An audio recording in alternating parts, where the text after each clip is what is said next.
You know, when something unexpected happens right after a vaccination, it's totally human to connect the dots. But the big question is that a real connection or is it just a coincidence? In this explainer, we're going to dig into the incredible science that helps us tell the difference. And this is the question that's right at the heart of it all. It's a personal one, a really high-stakes question that parents, doctors, and scientists take incredibly seriously. And finding the real answer? Well, it takes some serious scientific detective work. So how do we read that story the right way? You know, it's not about making a guess or just going with a gut feeling. It's all about a systematic, step-by-step process of investigation that's designed to separate fact from pure chance. So let's break down how that actually works. Okay, so the very first step in any investigation is just to define what you're even looking at. When some kind of health issue happens after an immunization, scientists have a specific name for it. That name is an AEFI, or an adverse event following immunization. Now, the most important part of this whole definition is that last phrase, does not necessarily have a causal relationship. An AEFI is just an observation. It means something happened after a vaccine. That's it. It's the starting line for an investigation. It's absolutely not the conclusion.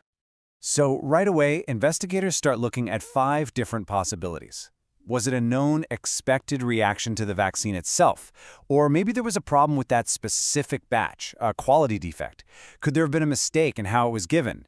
What about simple anxiety? You know, some people faint just from the stress of a needle. Or, and this one is so important, was it just a coincidence? Something that was going to happen anyway, vaccine or not? And we've got to remember, the vast majority of these events are things we expect, like a sore arm or a little bit of a fever. These are actually good signs. It means the vaccine is doing its job and waking up your immune system. They're common, they're minor, and they go away on their own. But what about those really rare, more serious events? How do we get from just a suspicion to actually knowing for sure? Well, this is where the field of epidemiology, the study of how diseases move through populations, gives us an incredibly powerful tool. So here's the key. To understand if a vaccine actually caused something, you can't just look at the people who got the shot. That only gives you half the story. You have to compare them to a similar group of people who didn't. You need a baseline. And that baseline has a name. It's called the background rate. Basically, it's how often a certain illness or symptom, like a fever for example, just naturally pops up in the population on any given day, completely separate from any vaccinations. Let's use a really simple example to make this clear. In a normal week, you might expect about 2 out of every 1,000 kids to get a fever for all sorts of reasons. A cold, an ear infection, you name it. That's our background rate. Okay, so that's our baseline.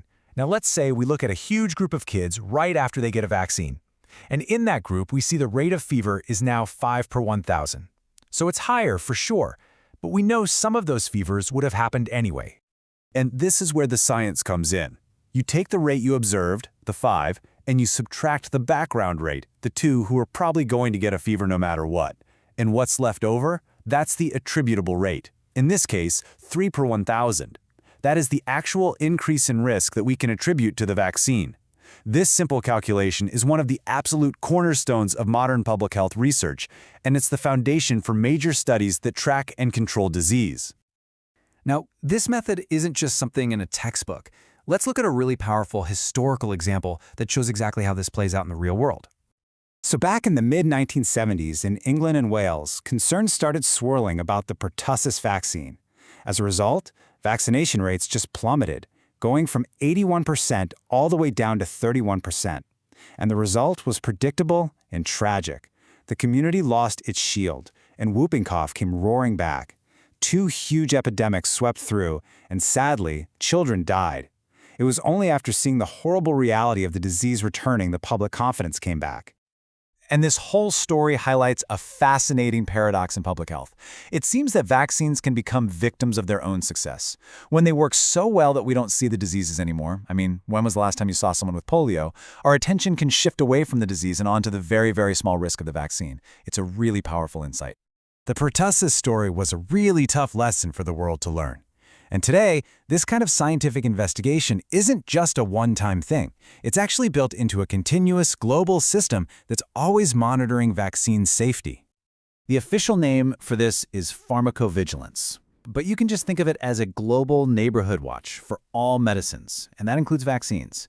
It's a system that is constantly on the lookout, always assessing and working to prevent any potential problems. And because of this constant monitoring, we get really clear data on what the actual risks are.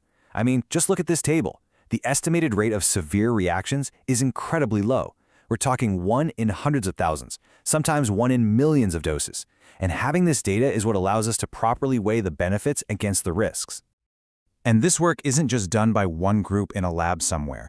It's a huge, layered system of checks and balances. You have national groups like the FDA in the US, then you have independent committees of scientists and doctors.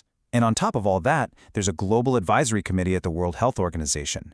They all use the same definitions and constantly monitor data so that a potential issue spotted in one country is immediately seen and evaluated by experts everywhere. So, after looking at how we classify events, how we use these epidemiological tools to find the real risk, and the huge global systems we have in place, what's the big idea we should walk away with? I think it's this. Confidence in vaccine safety doesn't come from just crossing your fingers and hoping for the best. It comes from a tough, systematic process. It's a non-stop cycle of asking hard questions, collecting massive amounts of data, and transparent, global investigation to find the real answers. And that really leaves us with one last thought. This whole method, looking for background rates, comparing what you observe, and demanding real evidence, it's not just for vaccines. It's a fundamental tool for critical thinking. How can we all use this same process to make better sense of all the complex information that's thrown at us every single day?